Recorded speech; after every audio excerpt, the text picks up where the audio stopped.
अय अल्लाह के नबी, आपको नहीं मालूम आपके इस दुनिया से रुखसत हो जाने के बाद, आपके इस दुनिया से चले जाने के बाद, अल्लाह को प्यारे हो जाने के बाद इन लोगों ने दीन में नई नई बिदातें ईजाद कर रखी थी। इन लोगों ने दीन में नए नए काम ईजाद कर रखे थे।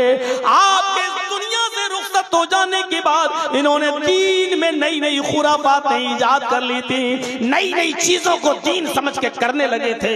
तो सुनकर अल्लाह के नबी को गुस्सा आ जाएगा, आपका चेहरा सुर्ख हो जाएगा, आपकी आंखों में खून दौड़ जाएगा। ये लोग मेरे दीन को बदलने वाले हैं। कहा जाएगा हाँ, तब अल्लाह के नबी फरमाएंगे सोहकन सोहकन लिमन गय्यरा दीनी, दूर कर दो इनको, दूर कर दो इनको मेरी आंखों के सामने से। हमसे कहा जाता है कि हम रसूल को नहीं मानते। मेरे भाइयों, इस मसले को भी थोड़ा सा समझ लीजिएगा और बहुत गहराई से सुन लीजिएगा। और आज मैं तुमको नई चीज बताता हूं। जो लोग हमें इल्जाम देते हैं कि ये रसूल को नहीं मानते, मैं कहता हूं अल्लाह की कसम वो बिल्कुल सच बोलते। अब आप कहोगे मौलाना अल्लाह की कसम खाकर कह रहे हैं ये बात। जी अच्छा, एक बात बताइए, आप मूसा अलैहिस्सलाम को आप अल्लाह का रसूल मानते हैं कि नहीं मानते? मैंने अपनी आवाज स्लो कर दी है। आपसे अब हम कुछ सवाल करेंगे, आपको जवाब देना पड़ेगा। बताइए, मूसा अलैहिस्सलाम को आप अल्लाह का रसूल मानते हैं कि नहीं मानते हैं? मानते हैं।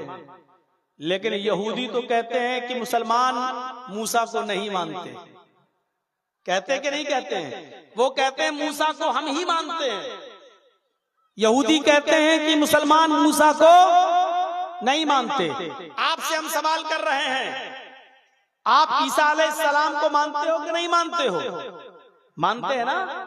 हम और आप ईमानी पूरा नहीं होगा जब तक कि इनको हम नबी ना माने, रसूल ना माने। ईसा अलैहिस्सलाम को अल्लाह का रसूल मानते हैं कि नहीं मानते हैं? मानते हैं ना? लेकिन ईसाई तो कहते हैं कि मुसलमान ईसा को नहीं मानते। क्या करेंगे आप? ईसाई कहते हैं मुसलमान ईसा को नहीं मानते, यहूदी कहते हैं मुसलमान मूसा को नहीं मानते। वो अपनी जगह पर सही हैं। और हम जो कहते हैं कि हम मूसा को मानते हैं, ईसा को मानते हैं, हम भी अपनी जगह पर सही हैं। इसी तरीके से हमारे बहुत से भाई हमसे कहते हैं कि तुम अल्लाह के नबी को नहीं मानते, वो भी बिल्कुल सही। और हम कहते हैं कि हम अल्लाह के नबी को मानते हैं।